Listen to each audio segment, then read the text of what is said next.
conhece esse doce aqui? Ele é um doce explosivo chamado Pop Rocks. Talvez você conheça da sua infância porque tinha um chocolate da Nestlé que usava esses docinhos explosivos no meio dele. E eu vou mostrar agora por que ele é um doce explosivo. Quem não gosta de ASMR, por favor, pule para daqui 15 segundos.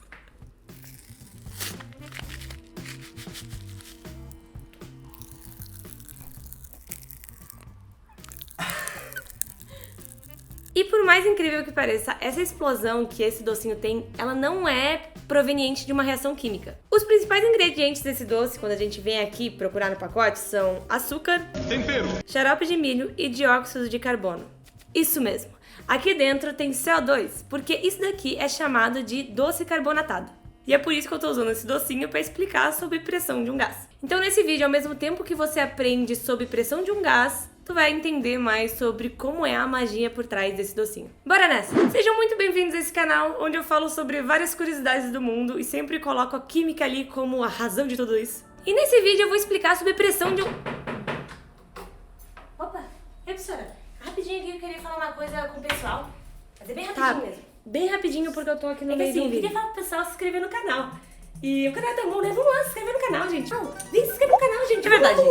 Se inscreve no canal. Se inscreve no canal. Se inscreve no canal, gente. Tá ali o botão. Tá ali o botão. Se inscreve no canal. E agora que você já se inscreveu no canal, a gente vai começar definindo o que são as variáveis de um gás. Como assim?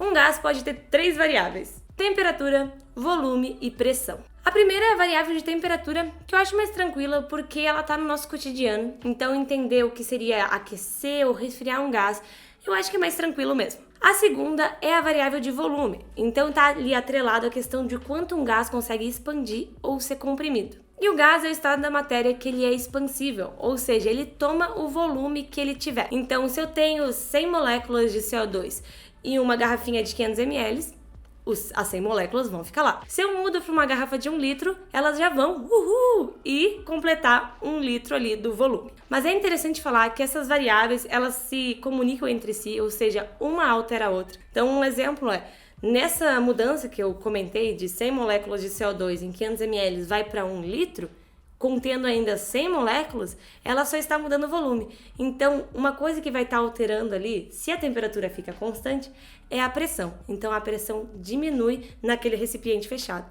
Mesma coisa vale para o contrário. Tenho 100 moléculas de CO2 em 1 litro, ali de garrafa PET, e daí eu coloco todas aquelas 100 moléculas em 500 ml, a pressão vai aumentar, porque tem um espaço menor para todas aquelas 100 moléculas que querem todas ocupar aquele espaço. Mas o que é pressão? Pressão é algo novo no nosso cotidiano quando a gente recém começa a entender esses conceitos físicos. E é uma grandeza física que envolve mais 2 coisinhas. Área, que é o conceito matemático para definir tamanho de superfície, e força, que é outra grandeza física. E a definição de pressão é dada exatamente por isso, uma combinação de força e área. Porque afinal, a pressão é exatamente isso, uma força exercida em uma determinada área. E lembrando que pressão é calculada dessa maneira: força sobre área.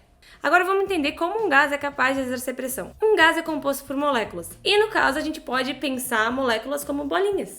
E esse estado da matéria, ele é caótico, ele está sempre se mexendo. Então essas bolinhas, quando elas estão num recipiente fechado, bolinhas das moléculas, né? Elas ficam ali, ó, se chocando uma na outra, vibrando, e todo momento que elas se chocam com a parede, isso lembra o quê? Pressão, que é uma força indo para a parede do recipiente. E quanto mais choques nessa mesma área, maior vai ser a pressão daquele gás. Então a gente tem que entender o que faz aumentar a pressão de um gás, ou seja, o que faz agitar mais essas moléculas gasosas. A pressão de um gás aumenta quando a gente aumenta a temperatura ou diminui o volume. Ou seja, se tu tá ali numa sala contido com 10 pessoas e do nada dizem que era metade da sala para guardar cacareco, a metade da sala com as mesmas 10 pessoas vai ficar um caos, né? Então sim, aumenta a pressão porque é maior a chance de ficar colidindo ali nas paredes. E é por isso que é definido que pressão de um gás é proporcional à temperatura e inversamente proporcional ao volume. Mas como que isso se aplica no docinho que eu mencionei lá no início do vídeo? A questão é que existe um gás pressurizado aqui dentro. Mas dentro de onde? Dentro de uma cápsula de açúcar. E como eu disse, os gases são caóticos, eles querem sair.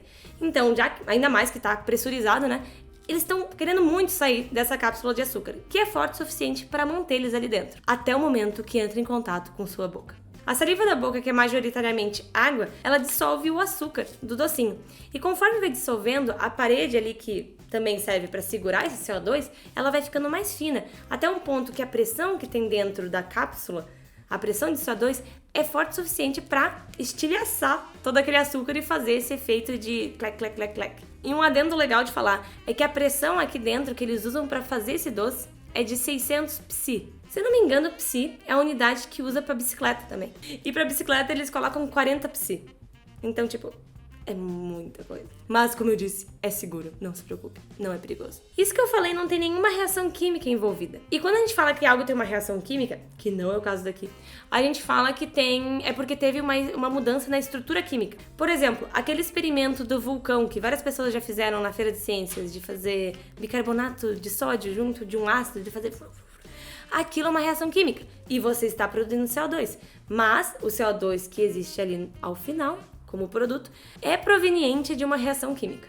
E nesse caso, o CO2 já está aqui, sempre esteve, a única questão é que ele está envolto de uma camada de açúcar e quando ela fica fina o suficiente, a pressão do gás ali, ou seja, os choques do CO2 na parede, ali do açúcar, vão ser suficientes para daí fazer isso se estilhaçar. E a história desse doce é muito legal. Na verdade, ele foi inventado lá muito tempo atrás para ser um refri instantâneo. Ou seja, tipo um Tang. Só que no caso eles queriam fazer algo que conseguisse fazer CO2 ali na hora. Só que não deu certo. Porque quando a gente fala sobre um líquido gasificado, é uma coisa que está bem fechadinha sob pressão mesmo. O gás, ele não se sente confortável estando num meio líquido. Não é o que ele quer. Como eu disse, o gás é expansível. Ele quer ir embora. Mas se coloca em água, o que vai acontecer? Tu vai misturar e tu vai estar gerando uma turbulência ali no sistema e o gás vai estar, meu Deus, eu consigo escapar. E ele não vai ficar no líquido. Então, ele não, quando algo é feito tipo um refri ou uma água com gás, as bolinhas, elas estão estáveis até o momento que, por exemplo, você agita, né? Ou você, um refri que tá quente, o gás também vai escapar. Então, você precisa manter aquilo de boa e também refrigerado. Daí tu vai conseguir beber o seu refri ou essa água com gás. Então, nesse caso aqui, eu queria mexer, então realmente deve ter dado ruim. E eles esqueceram essa ideia de refri instantâneo. Mas, alguns anos depois, outras pessoas pegaram essa ideia e patentearam para fazer esse docinho carbonatado. E a patente, googlei, achei ela bem facilmente, e li ali como que é tudo. E é bem divertido porque tu consegue ver toda a descrição do processo que é feito. E ele é feito da seguinte maneira. Eles pegam essa mistureba de açúcar e aquecem até 140 graus Celsius para liquefazer, né? No caso, tornar esse açúcar líquido. E também para ir evaporando a água que eles colocam junto. Então, vai fazendo isso até o momento que eles pegam isso. Também vão colocar corante e gostinho. Vão colocar num recipiente que vai ser pressurizado. Um sistema fechado, que a gente chama.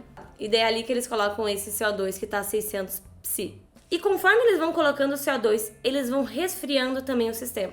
Ou seja, aquilo que eles tinham liquefeito, eles vão resfriando para que daí solidifique o doce junto com o CO2 que está sendo colocado. Então, na medida que ele vai solidificando, ele vai prendendo o CO2 com ele. Então, é assim que se formam as cápsulas de CO2 no açúcar. E daí, depois de estar pronto, eles devem quebrar de alguma maneira que fica assim.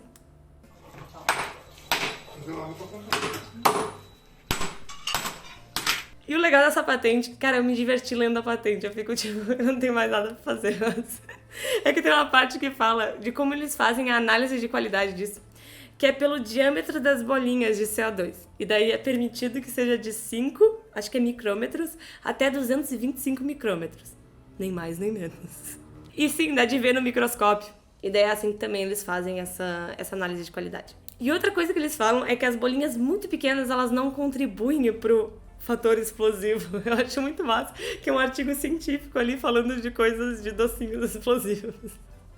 Mas as bolinhas pequenas não contribuem muito, só as grandes. E uma coisa muito engraçada que eu descobri é que vocês lembram do Mentos? Daquela lenda urbana que Mentos com Coca-Cola fazia explodir o estômago? Lá nas gringas é o Pop Rocks. No caso, as mães e os pais não davam isso para as crianças com medo de elas se explodirem. Mas foi só uma lenda urbana que, cara, eles inventaram que...